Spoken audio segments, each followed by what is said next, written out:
So we were discussing extension torsion inflation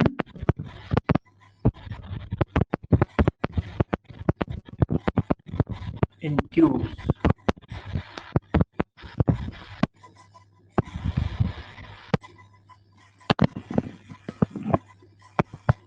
And you can recall that the equilibrium equation in cylindrical coordinate system, it finally reduced to the following form.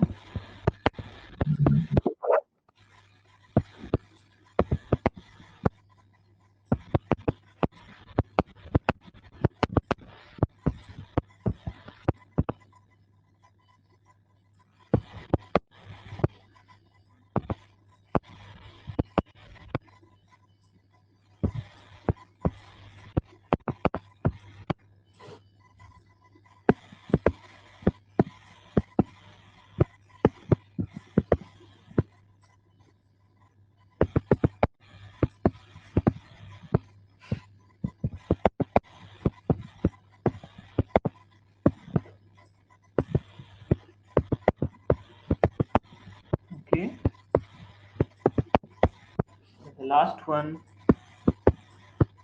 is this.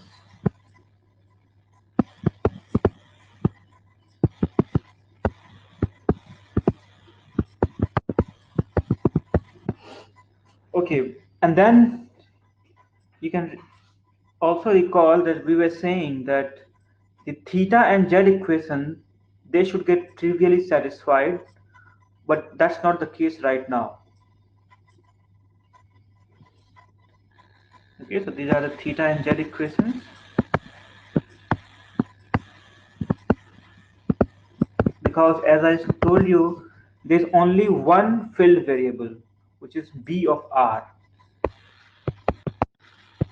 So this is the only filled unknown.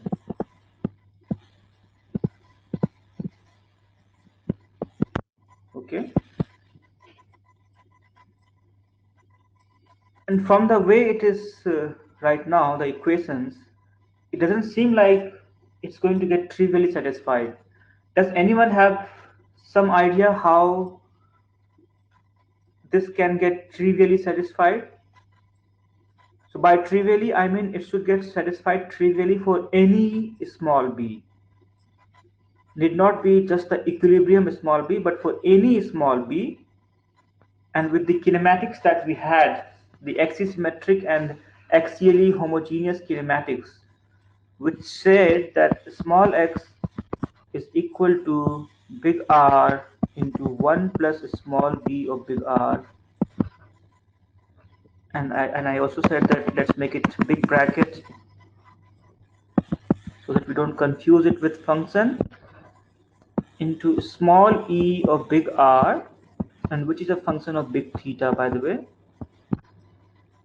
plus lambda Ez, right? So this was the kinematics, and this is the axisymmetric and axially homogeneous kinematics, because the unknown is just a function of big R. So for this kinematics, for any value of b, whatever b you choose, these two equations should be trivially satisfied.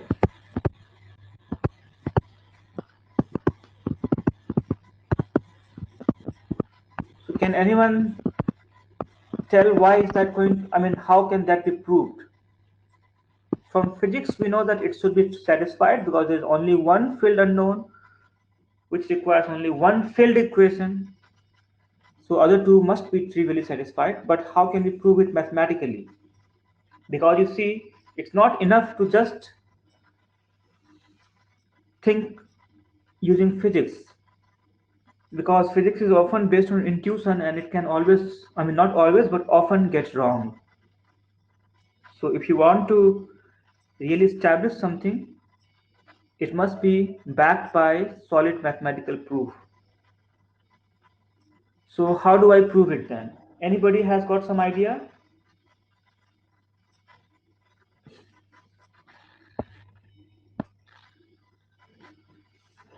So you can recall that the deformation gradient matrix in the mixed coordinate system, so that was the following: 1 plus b plus b prime r, then 0, then 0, then 0, 1 plus b, and kappa big R, 1 plus b, 0, 0, lambda.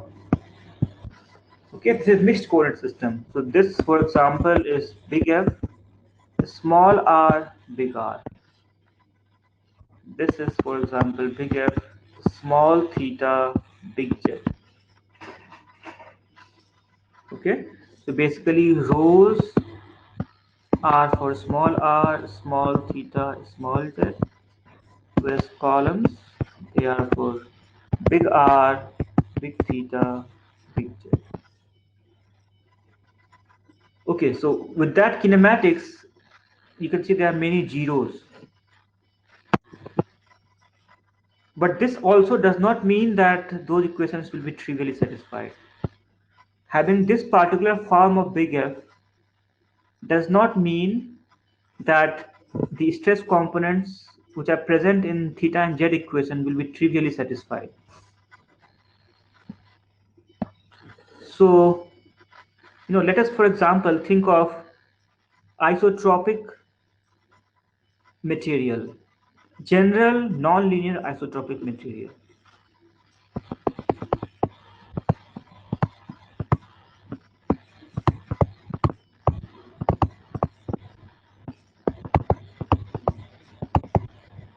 So we know that for such materials,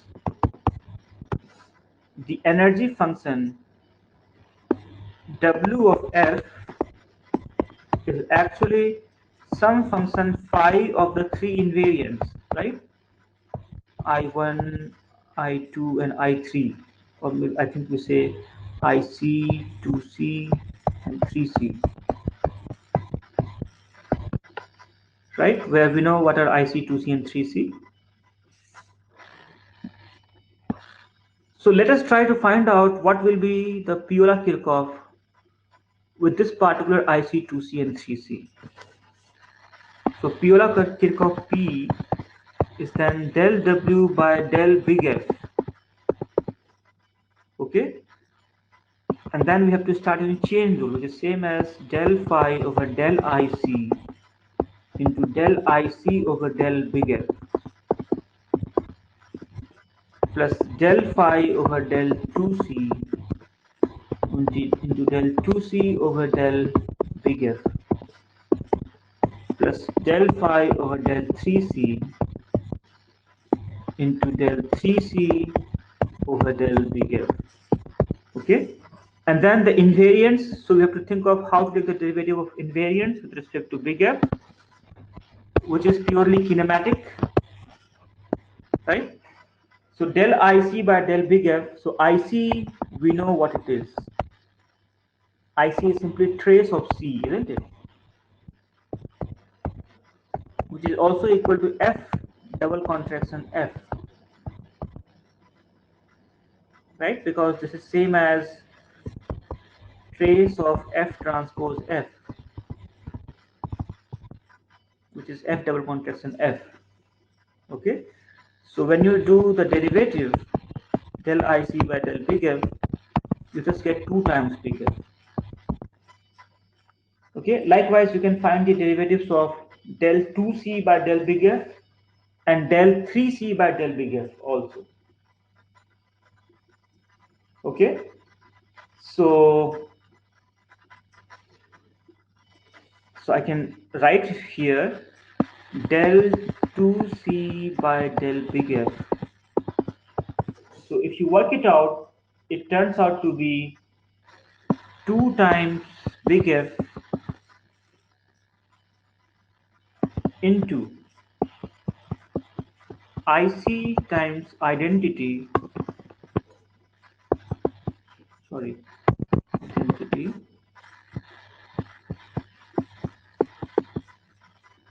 minus big F into big F transpose.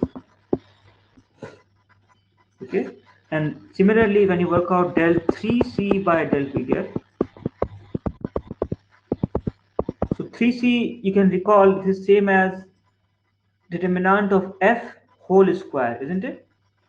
So 3c is determinant of C, which is determinant of F transpose F, which is same as determinant of F transpose into determinant of F, and that's determinant of F whole square, right? So this is same as del over del big F of 3 of big F. Instead of C, you find out 3F whole square.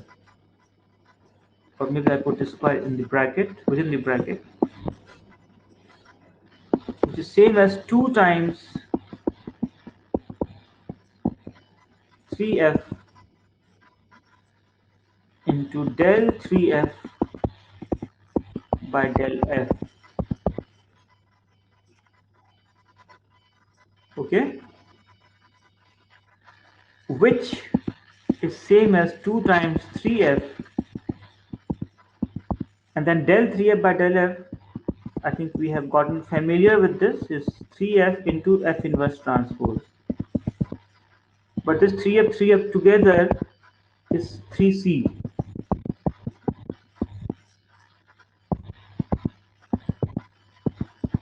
Okay, so this is what it is. Now you can put it back into this expression and you get P equal to del phi over del IC. So I'm going to denote that by phi comma 1. Okay, because it's the derivative with respect to first argument. It is phi comma 1, short notation,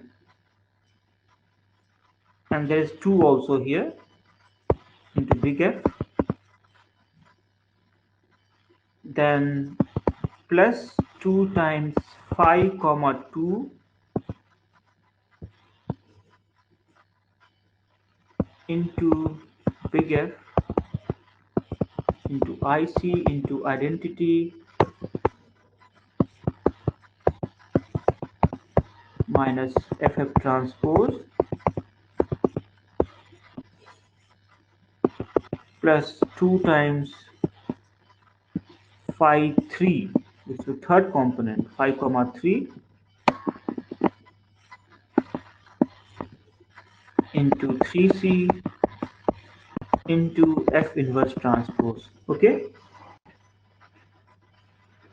and we know what big F is, so that's your big F right here. So you can also find out the big F inverse transpose. So F inverse transpose, for example,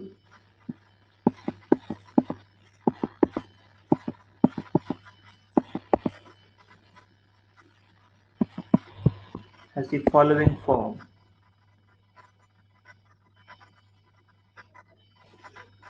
You have 1 by 1 plus b prime into big R, then 1 by 1 plus b, then 1 by lambda, and then here you have kappa big R over 1 plus b, and then you have 0, 0, 0, 0, 0. Okay, and I think there is one determinant of F also here. I'm not sure, but perhaps that's also present here.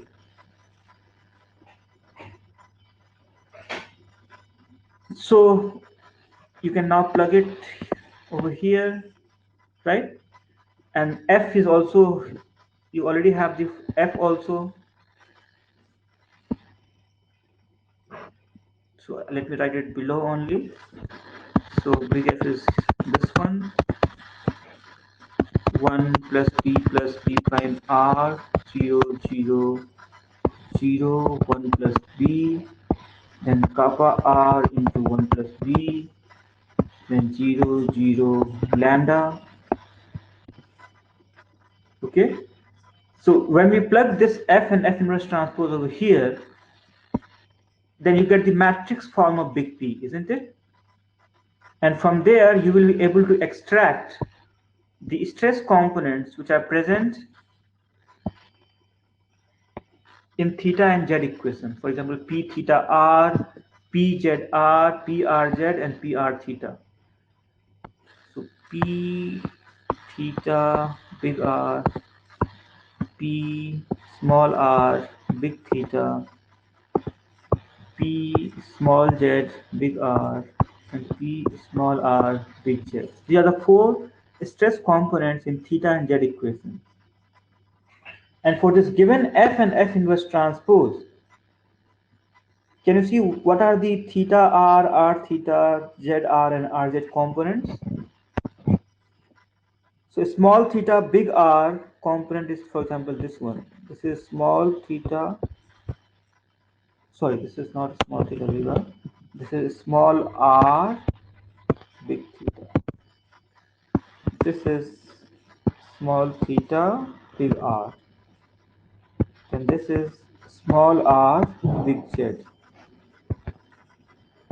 Okay. Whereas this one is small z big R. So you can see that in big F, these components are 0. In big F inverse transpose also, these components are 0.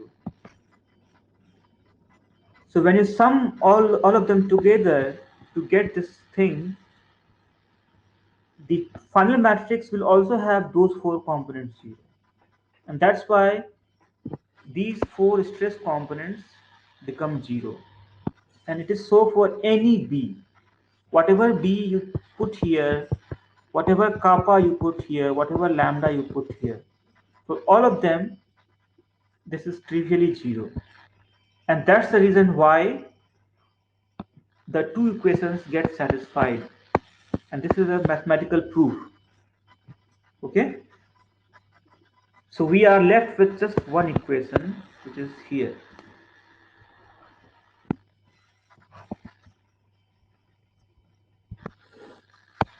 So only radial equation to be solved.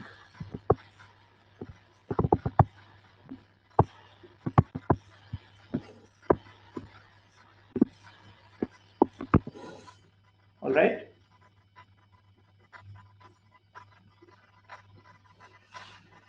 And which is, now you see the partial derivative will now become full derivative because everything is just a function of big R. And the equation is dp small r big R over d big R plus p small r big R minus p small theta big theta over big R minus kappa p theta z, that's equal to 0.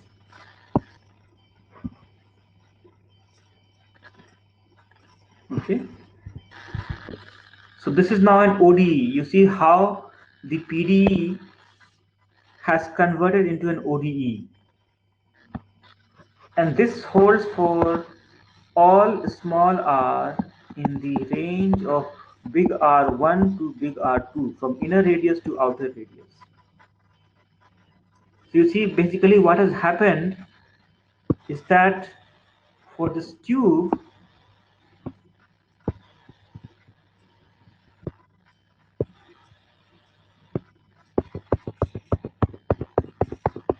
so that's a three-dimensional tube.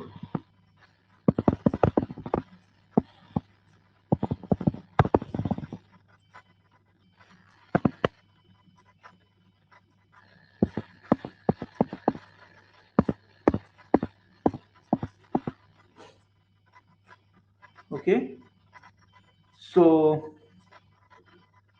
originally we had to solve the equilibrium equation in the entire domain of the tube, the original equation, which had three equations and partial differential equation that had to be solved in the entire domain of the tube. But now with axisymmetry, can you hear me? So there is a power cut, but I hope you can hear me. Yes, sir. Okay, Yes, sir. so let me write here. Originally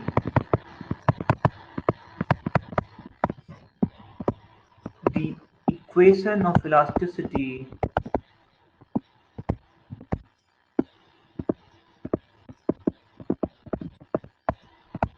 had to be solved in the entire domain of tube.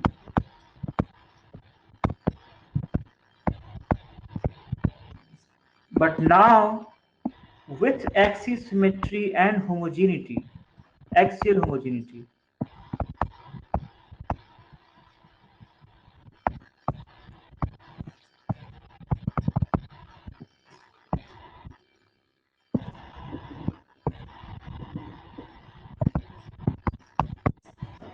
the domain of the problem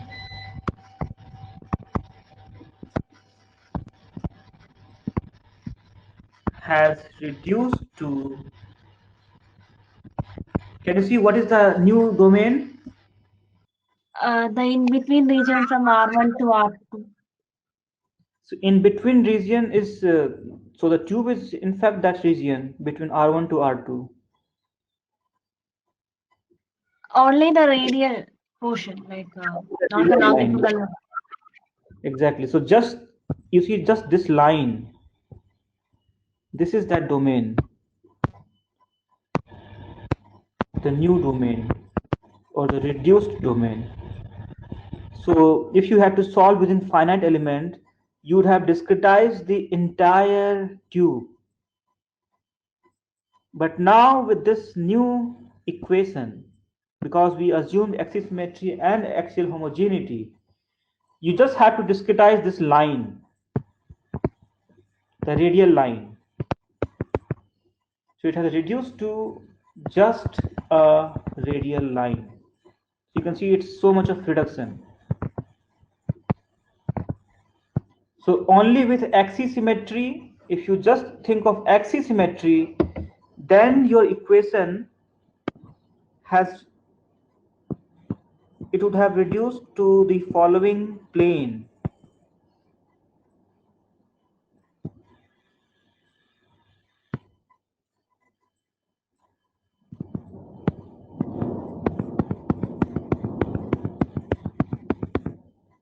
So this plane is, by the way, the theta plane.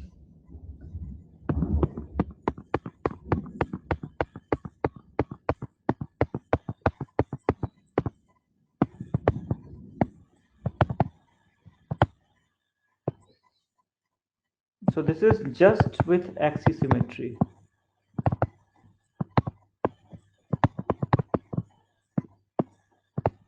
And when you further impose the condition of axial homogeneity, this theta plane also reduces to just a line anywhere, a radial line.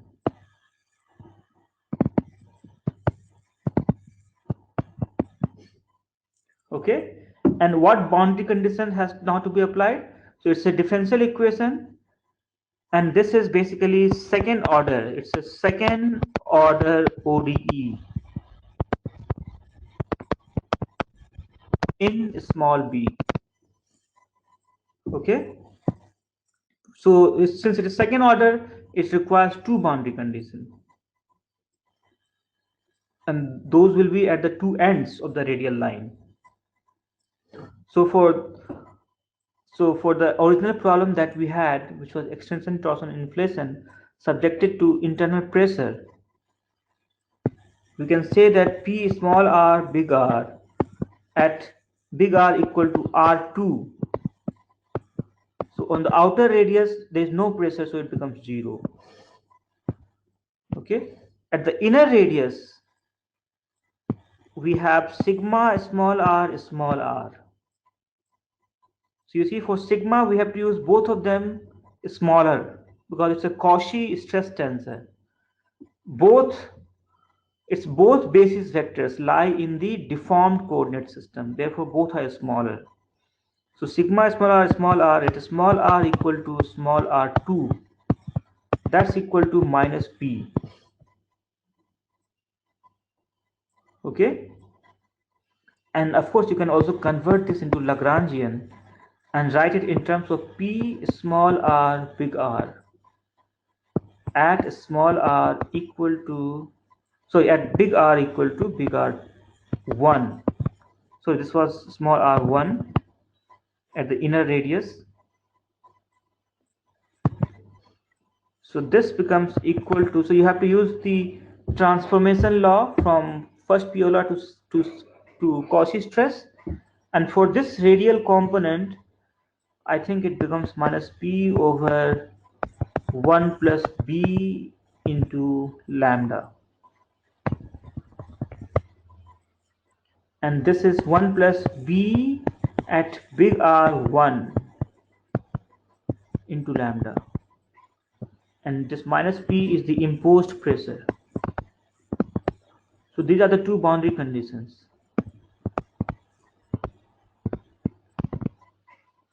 Okay, any questions so far? Yeah, ask me. How did you write that last term? This one. Yes, sir. So for this you have to use this relationship that big P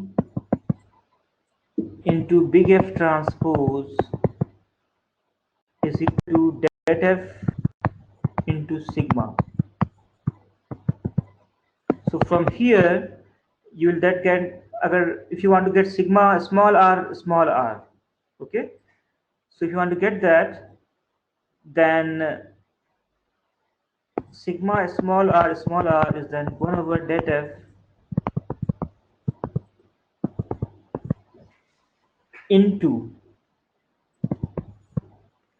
big P small r big R into big F small r big R plus um, big P small r big theta into big F small r big theta plus big P into small r big Z into big F into small r big Z. Okay, that's PF transpose, and I want the small r component. And in this one, we already know that, let's see. So yeah, this big F r theta is 0, big F r z is also 0. Can you see it from here? You see big F r theta and big F r z they are both 0. And for this particular matrix, the det F is simply the product of the diagonal, which is 1 plus b prime r into 1 plus b into lambda. Okay, so we can now come back here, and this implies sigma small r big R is equal to 1 over 1 plus b prime r into 1 plus b into lambda into p small r big R into big F r r, and big F r r, you could see it is 1 plus b prime big R. So these two cancel, and finally you have sigma small r at small r equal to small r1 equal to p small r big R at big R equal to big R1 divided by 1 plus b at big R1 into lambda. Okay, so this is what I have written here.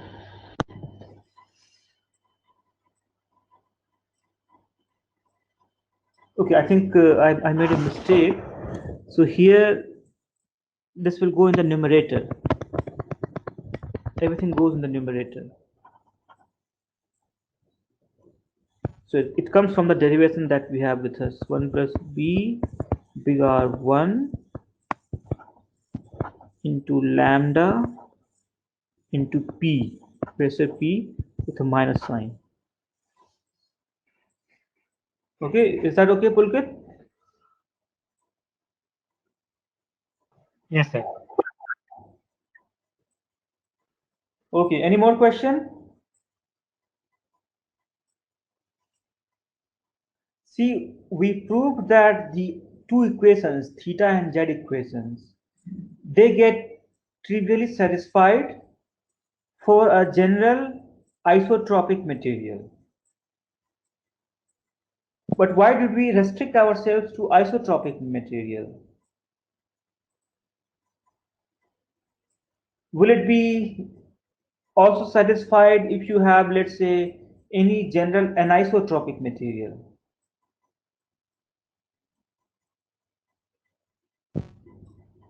So the answer, of course, is no.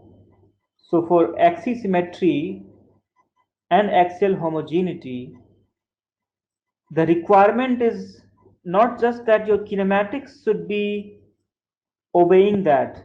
So the kinematics have to obey this, of course, but at the same time, your theta and z equations also have to be trivially satisfied, which can only happen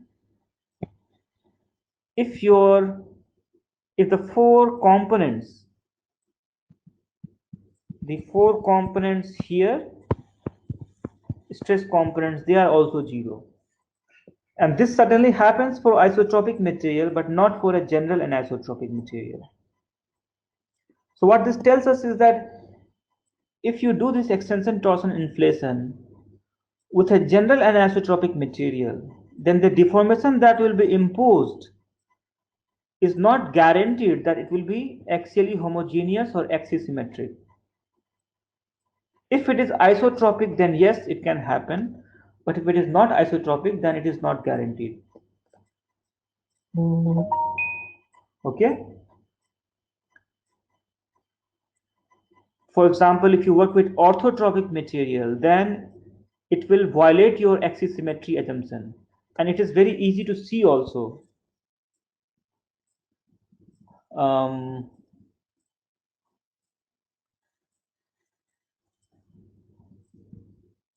Suppose you have an orthotropic material which has, three principal directions. One is in this direction, other is in this direction,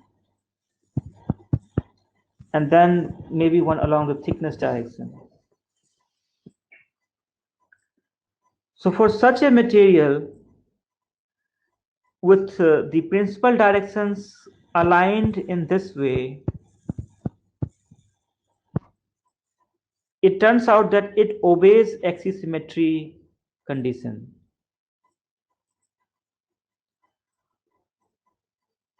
But if the principal directions are like this, they are not aligned, one along thickness, one along axial, and then this is circumferential. If this is not the case, then it starts to violate axisymmetry. Okay. Similarly, for a transversely isotropic material, you can have more interesting situation. So for a transversely isotropic material, it has got only one principal direction. You all have done this, no, in your assignment for transversely isotropic material. It has a principal direction. Let us say that is big A. Let big A be the principal direction of transversely isotropic material.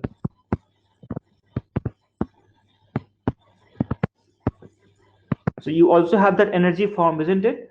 You know the invariants. You get two extra invariants in which you will have this big A also.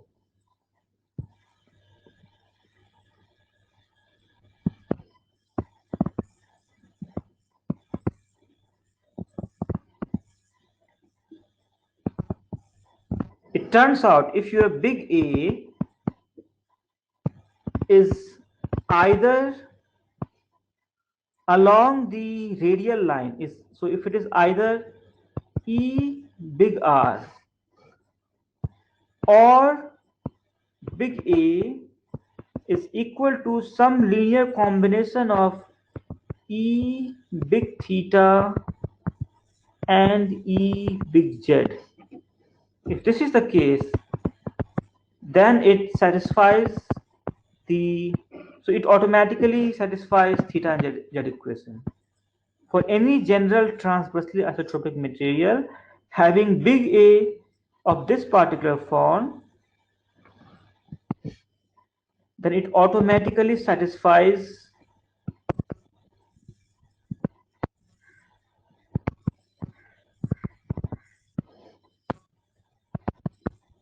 transversely isotropic material.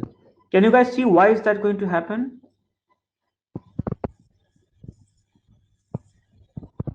Anybody has got some idea?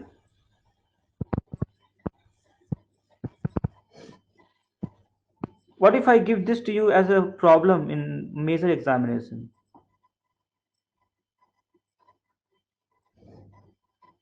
So you already know the problem.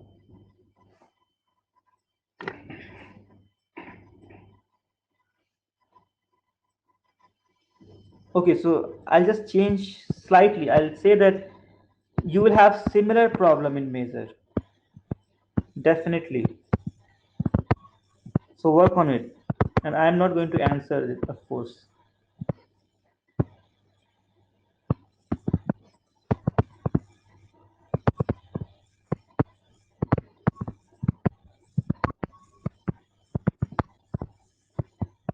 Okay.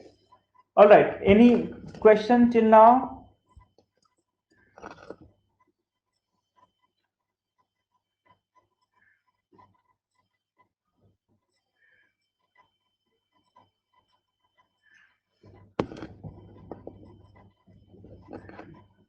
No question? Okay. So, the same problem could also have been solved using energy argument. See, the way we solved it was starting with the linear momentum balance equation. We had the kinematics, then we used linear momentum balance equation, substituted the kinematics, and found that many of the terms from the equation drop out. Then theta and z equation also get trivially satisfied. And finally, we had the ODE, the radial equation converted into a ODE, which you had to solve. So your starting point was kinematics and the linear momentum balance equation. You remember we did also minimum potential energy method. So we could also start with that approach. I had also told you for many problems in mechanics, you won't know what exactly the equation is. And that is usually the case for multi-physics problem. When you don't have just elasticity, you may also have, let's say, chemical reaction or magnetic interaction and many more. So for such problems, the governing equations are not known, but you can start with energy and take the first variation to derive the governing equation. Here also you could have done the same thing. Although here you know the governing equation, but you can of course apply the principle, that minimum potential energy principle. So, in this case, when you have the tube,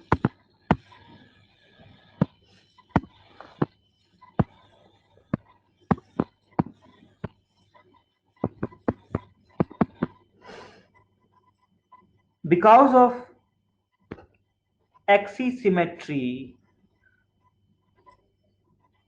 and axial homogeneity, won't you think that the energy of every radial line will be the same? The energy of a radial line here will be the same as the energy of the radial line over here. That's coming due to axisymmetry, isn't it? Whatever the energy is stored in this radial line, the same energy will be stored here, or here, or here. And then due to axial homogeneity, same energy gets stored in this radial line here.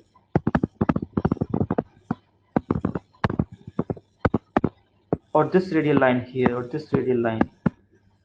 So instead of minimizing the energy of the entire beam, you could also just minimize the energy of the radial line.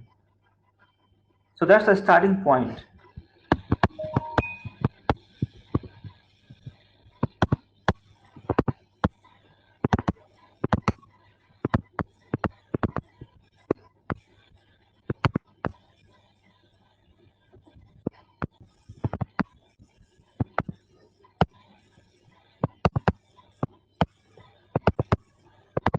We could start with minimizing just the energy of the radial line.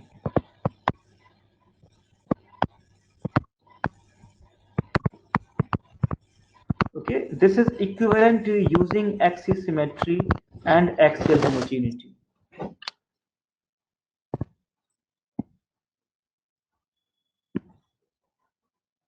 And from kinematics, we know that our unknown is small b or big R. And from here, we can find out what is the deformation gradient big F. Okay, and the energy of the radial line, let us say I say E big R big L for radial line. So that's going to be integration from big R1 to big R2 W of big F d big R. So that's the energy of the radial line.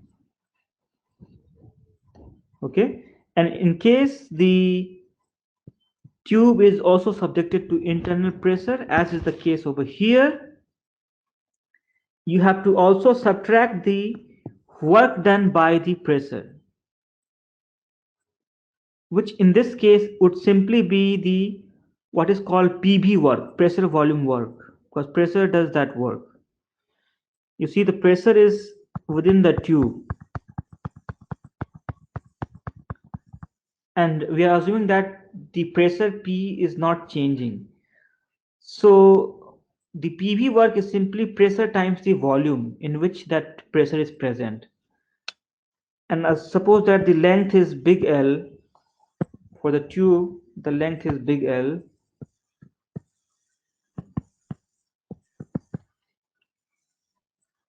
So the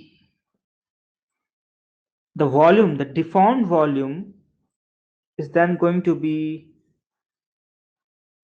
of the inner cavity. The deformed volume of the inner cavity will be pi big R1 square into 1 plus B1 whole square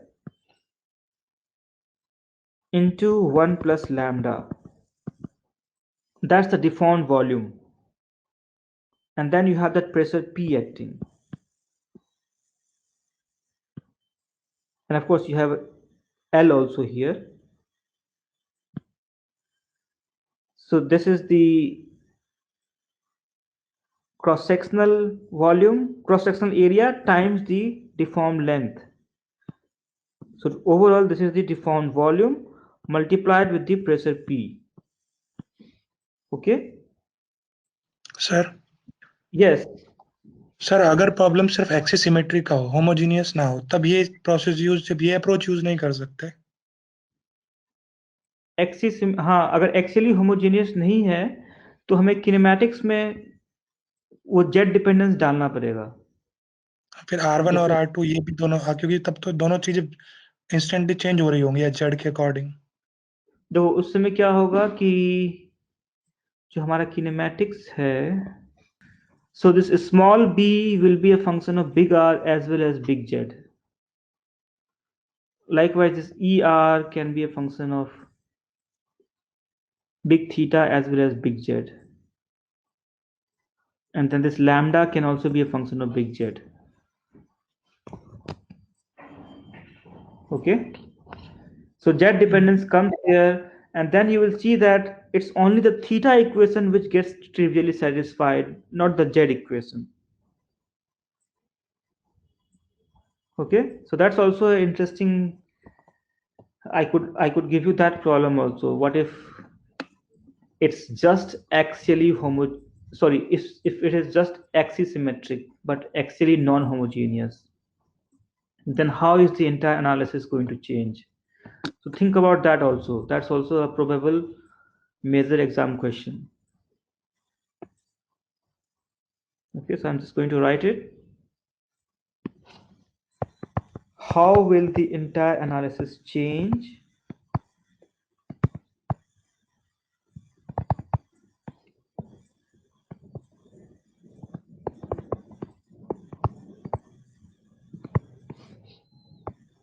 if it is only axisymmetric?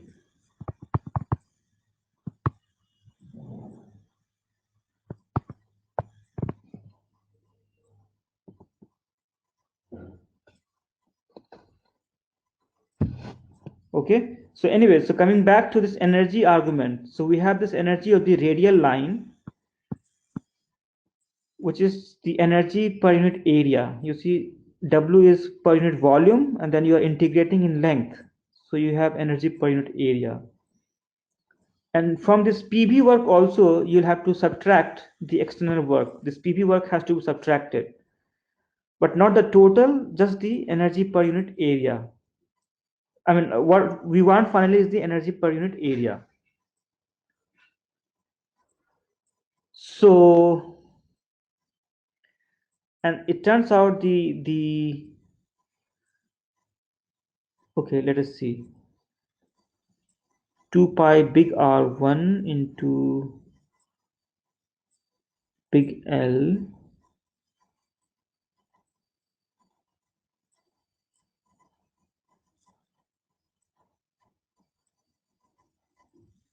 so this is not easy to figure out, but it's going to be, so if I, so here it's going to be big R1 into 1 plus B1 whole square into 1 plus lambda into pressure P divided by 2.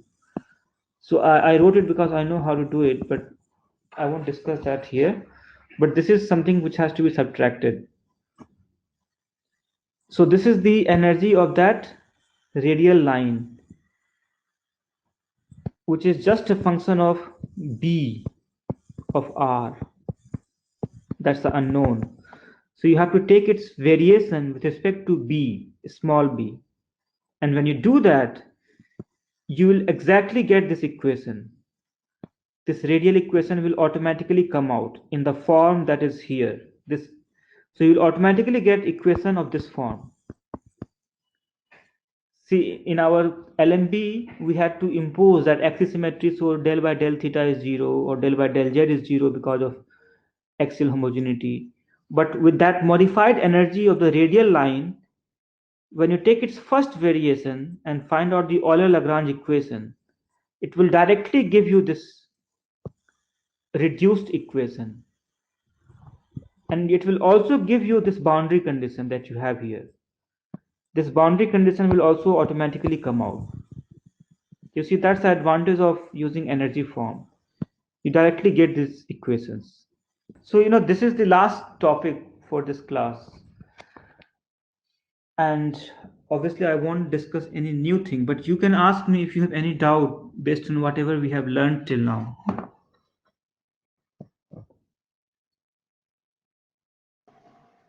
Sir, please explain the derivative of rotation tensor. How you write e raised to power omega t and then it becomes omega q. And then it becomes omega.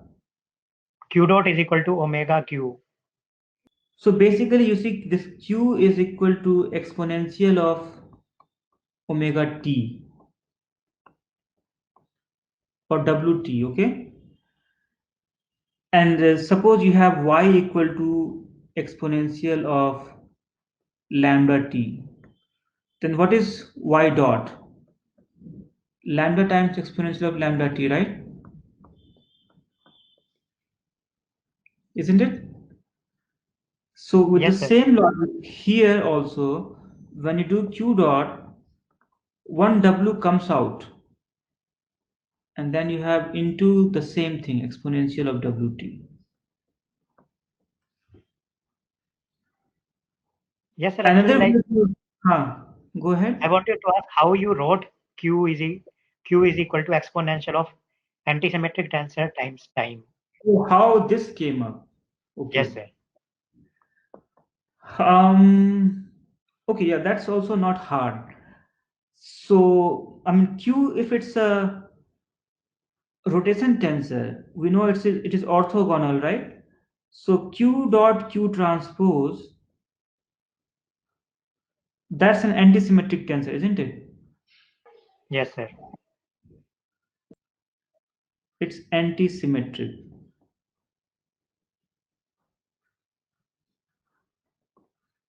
And let us call this equal to this W. Okay.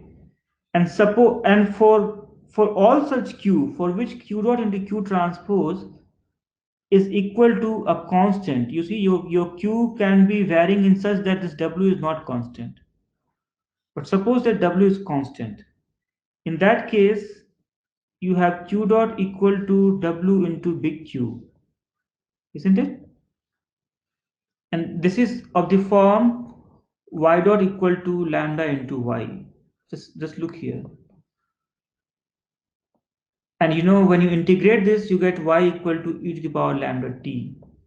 So likewise here also, when you integrate this, you get Q equal to an integrating constant Q naught into e to the power omega into t. Sir, so when you write e raised to power omega t, Huh. you mean that every means e raised to power omega t is every element of omega means omega e raised to power omega ijt. Is that the meaning? So first of all, so you are asking how to write exponential of a matrix, isn't it? Yes, sir. So exponential of a matrix of a tensor, let us say A, it is also very much like exponential of a number. It is identity plus A plus A square by 2 factorial plus A cube by 3 factorial plus dot dot dot. So instead of x, you replace x with A. So that's the formula for exponential of a matrix. Okay, it is a notation. No, this is the exact formula. And No, yeah, this is a notation. e raised to power a is a notation. Yes. So it is a tensor. E raised to power a is a tensor. Okay. Of course, it's a tensor, yes. And then you can also, take the derivative of this. Let us say this is B equal to e to the power A. And I want del B by del A. So what will I get? So you simply have this B here, take its derivative with respect to A. And then you get the fourth order tensor. Okay, sir. Or suppose you want B dot. So what will be, let me also prove what I had just above. So suppose your B is e to the power at. Okay, like your A was omega there, no? Or make it omega itself here also, e to the power omega t. So what will be B dot? So you first expand it and you get identity plus omega t, right? Plus omega square t square by 2 factorial plus omega cube t cube by 3 factorial plus dot dot dot. So what will be B dot then? So you have to take dy dt on the right hand side. So this identity dot will be 0 plus you get omega because omega into t dot is 1 plus you get 2 times omega square into small t by 2 factorial plus 3 times, so omega only, omega square into t square by 3 factorial plus dot dot dot, which is same as take an omega common on the left into identity plus omega times t. Okay. I think I'm not making any mistake. So Now you are b taking dot, derivative with respect to t, like so t with omega. respect to t is simple, no? It's scalar.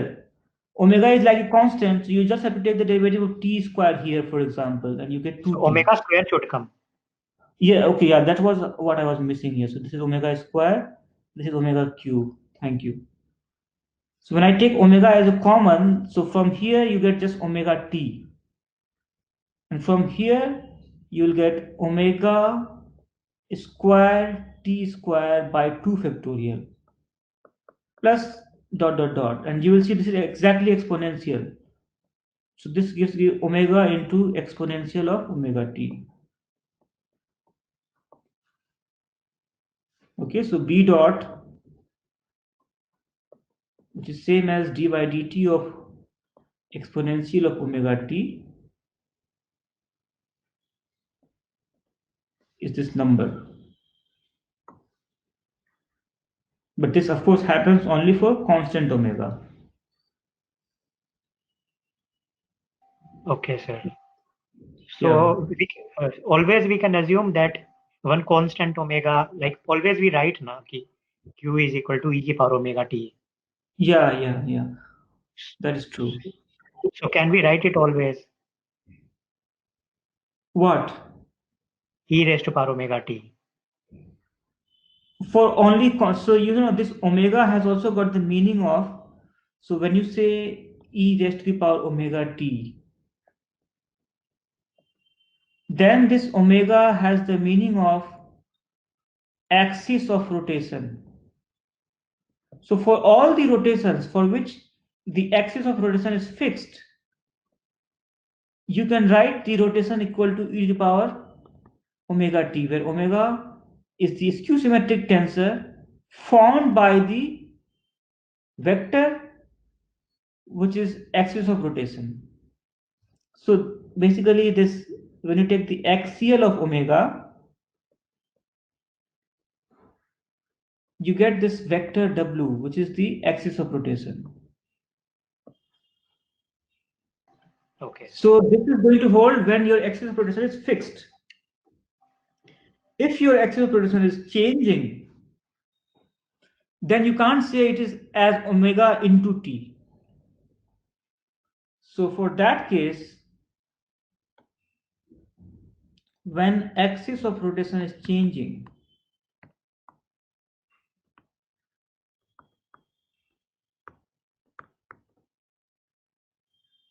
then your big R is equal to again that exponential of omega. But in this case, this omega is some function of t which you don't know. It depends on how the axis of rotation is changing. See, earlier it was omega constant multiplied by t. It was linear in t. But here it is some function of t. We don't know what it is. And omega dot in that case will be a skew symmetric tensor again, whose axial vector. So axial of omega dot will be the instantaneous axis of rotation, will be wt, and that's the instantaneous axis of rotation. So axis of rotation is changing, so this wt, which is axial of big omega dot, is the instantaneous axis of rotation.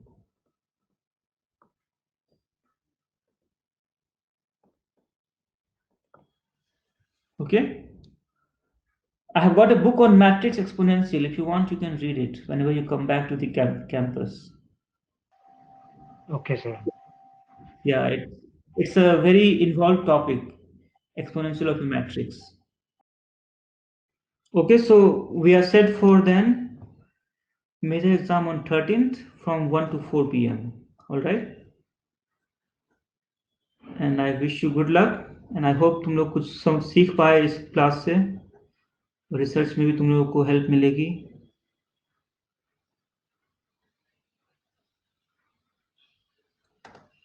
ठीक है। हाँ sir course हाँ बहुत आपने clearly पढ़ाया, मतलब जो concept था वो बहुत, डाउट्स जो थे वो बहुत सारे क्लियर हुए, और आपका मेथड भी सर बहुत अच्छा था पढ़ाने। अच्छा, okay, thank you. Yeah I also Yes. Enjoyed very much teaching all of you.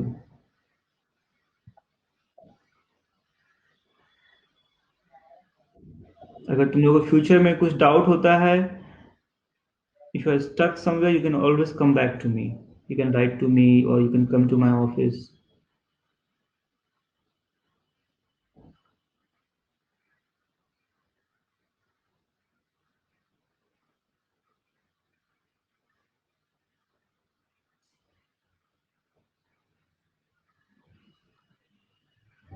Thank you, sir. It was a very informative class for beginners like me. Okay, very good. Thank you very much.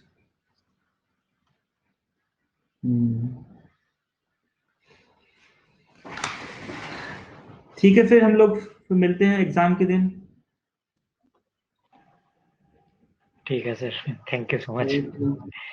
हाँ sir, ठीक है, चलो फिर, bye Thank you, sir. Thank you, bye sir, sir. Thank you sir. Bye. Thank you, sir.